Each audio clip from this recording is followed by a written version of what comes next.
Hey, what's up, YouTube? This is Blackwing Ninja here, and I'm going to be starting a new segment. I'm thinking about calling it So You Want to Be a Hero. So this would be episode 1, the monsters. This is going to be a basic outline to my deck. I've been playing heroes for, oh man, it's been a while. I've tried a bunch of different variants, and right now I'm playing the Bubble Beat variant because, in my opinion, this is the best variant. So I'm just going to go over every part of the deck, kind of like a deck profile, but I've already have a deck profile of this on my channel.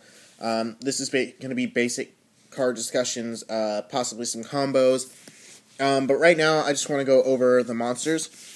When you play Hero Beat is notorious for having a low monster count, but Bubble Beat is ridiculous because Bubble Beat literally plays like 7 or 8 monsters. I play 8. A lot of people play 7. A lot of people play 7 or 8, and sometimes even 6. When it comes to Bubble Beat, I think that this is one of the best lineups for monsters. Personally, I play Silver Sentinel over Photon Thrasher because I don't like drawing clumpy hands where I have a Photon Thrasher in hand, but no way to summon it because I already control a monster. So, I'm just going to talk to you about these monsters really quick. The first one is Stratos. Now, Stratos serves 2 functions in this deck. Its main function is to search other heroes because you need to maintain advantage by searching monsters and netting pluses, using this as Exceed material, and overall, in general, Stratos is a really good card. That's why it's at 1. The ability to pop back row is also extremely good, just in general for the format, because a lot of people play back row that's not chainable. Compulse is losing a space in the deck because a lot of people are starting to play D-Prisons and other things like that, just because they're good cards. So, having back row that is susceptible to destruction makes Stratos really good. If you have another hero on the field, you can pop one. And then Overlay makes your pushes a lot safer. The next monster is Neos Alias. Now, this has always been one of my favorite cards. I play it in 3. There are a couple of builds that play 2. I've even seen builds that play just 1 Neos Alias. But in my opinion, this is one of the best monsters in the game. It's a 1900 beater.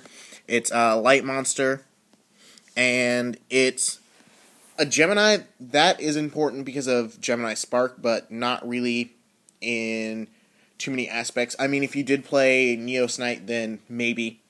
But the ability to summon a 1900 beater that is also a Gemini Spark target, putting the fear in your opponent that you have a Gemini Spark in hand or in your back row, is really important. Because of this card, people will set stuff, or people will not set things that aren't chainable. People will warning this and a lot of other things, and waste a lot of cards to try and get around it, because, if you attack and they D-Prison, you can just Gemini Spark and then they go neg a card because you pop one of their cards and you draw one off of it, which just makes it an extremely good card. I personally think that this is the reason why one of the reasons why heroes are so good is because they have such a strong normal summon. Also the ability to just crash with Thunder King, because this deck gets ruined by Thunder King, but if somebody summons Thunder King first turn and you have an Alias in hand, you just summon the Alias, crash with the Thunder King, and then you can go ahead and search. Next, probably the second best, I guess, monster in Hero Beat, or Bubble Beat, is 3, Bubble Man. Now, Bubble Man, a lot of people play 2. The OTK works with 2, but just for personal reasons, I prefer playing 3. I think that Warrior Returning Alive and just having another target in the deck is really good. I've actually lost some games because I usually side out 1 copy of Bubble Man. But if you have 3 copies of Bubble Man, then your Stratos becomes more live all of the time. And on top of that, Bubble Man creates crazy Exceed combos, and really just gives you the power to abuse your extra deck. Plus, giving access to Ab-Zero is amazing. Like, main deck access to Ab-Zero, just using Miracle Fusion and making that card is really good, because Ab-Zero is really... It's just a really strong card against, like, every deck. The final monster that I want to talk about, Silver Sentinel. Now, this is teched in, personally, and a lot of people don't necessarily know what this does. Basically, you can set this monster as a back row, and if this monster was destroyed by your opponent's card effect while it was a back row, during the end phase of your turn, you can special summon this card from the graveyard and destroy one card that your opponent controls. Basically, your opponent MSTs this, or Night Beams this, or whatever. They waste a card on it. So, it starts off as a 1-for-1, and then, during the end phase, it special summons itself, which gets you a +1, because you've just gotten a monster for nothing. Then, on top of that, it destroys one of your opponent's card. Essentially, this card has the potential to be a +2. Which makes it really powerful.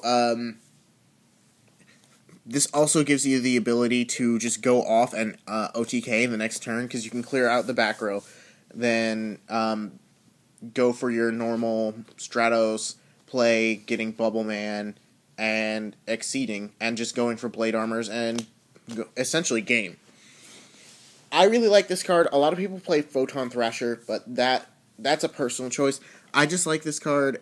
It's also normal summonable, plus it gives main deck access to Elemental Hero Gaia. Not necessarily the best card, but it can get rid of Spirit Reaper and plenty of other things. All in all, I think that this deck is just really good because of the monster lineup.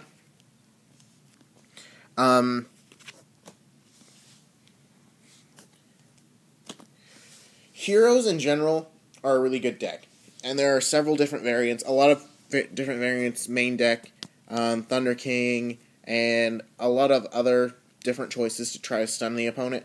This build is most optimal for the OTK, and for that reason, this is why I believe that Bubble Beat is one of the best versions of the deck possible.